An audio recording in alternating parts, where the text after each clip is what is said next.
నా ప్రాణదాతవని అభిమానించాను, మంచి మనిషివని ఆదరించాను, నా పెద్ద కొడుకా భావించాను. కానీ కానీ అందరికీ వెలుగునిచ్చే దీపమని నమ్మిన నువ్వు తగలబెట్టే కొలువనుకోలేదు. ఎందుకు ఎందుకు నన్ను నమ్మించి మోసం చేశావు? ఎందుకు నన్ను నమ్మించి నాటకవాడావు? చెప్పరా చెప్పరా చెప్పు చెప్పు చెప్పరా చెప్పు చెప్పరా. ఏమిటమ్మా జయ నువ్వు చెప్పేది? రాజా నా కన్న కొడుక? అవునత్తయ్య, చిన్నప్పుడు నదిలో పడి కొట్టుకుపోయినా ఆ రవి బాబే ఈ రాజా. మీ దగ్గర ఈ నిజాన్ని చెప్పొద్దని నా దగ్గర మాట తీసుకున్నాడు. నా ఇంట్లోనూ నా కుటుంబంలోనూ నా మనసులోనూ స్థానం సంపాదించుకున్న నువ్వు దొంగవా? అయితే నీ మాటలన్నీ అబద్ధం, నీ చేతలన్నీ మోసం, నీ మంచితనమంతా నటన, అవునా?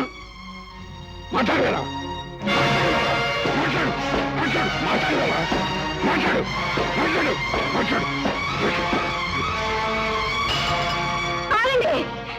వాడెవరనుకుంటున్నారు? మన కన్న బిడ్డ రవండి. అవునండి, వాడు మన కన్న కొడుకు రవండి, రవి.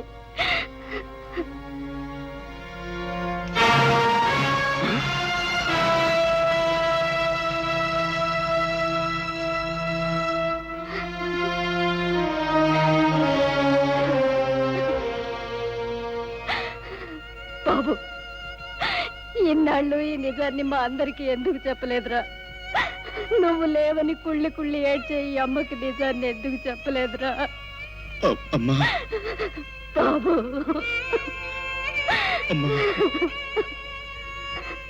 ఏమండి అలా నిలబడిపోయారేవండి? ఇన్నాళ్ళు మనకి లేడనుకున్న పెద్ద కొడుకు కనిపిస్తే పలకరించలే, దోషిని దండించడం తప్ప కొడుకుని బాబు అని పలకరించలేరా? శారద, ఆనాడు వాడిని దూరం చేసుకోవడం దురదృష్టం అనుకున్నాను. ఈనాడు వాడిని పరిస్థితుల్లో కలుసుకోవడం, నా కొడుకుని తెలుసుకోవడం దురదృష్టం అనుకుంటున్నాను. అదేంటండి?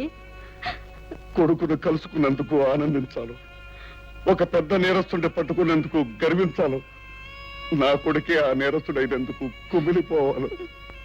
నాకే తెలియటం లేదు శారద, నాకే తెలియటం లేదు. నాకు తెలిసిందల్లా ఒకటే, నా డ్యూటీ నేను చేయటమే. కానిస్టేబుల్స్, అతను తీసుకెళ్లి లాకప్లో పడేయండి. బాబు,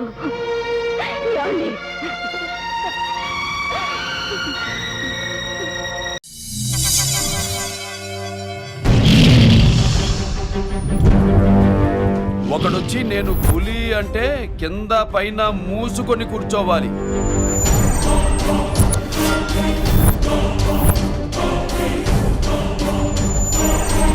నేను చెయ్యి చాచినప్పుడే సెకండ్ ఇవ్వు. చనువిచ్చాడు కదా అని చక్కెరెక్కాలను చూస్తే చుట్టాలు చూడటానికి కూడా స్కెల్టన్ మిగలదు.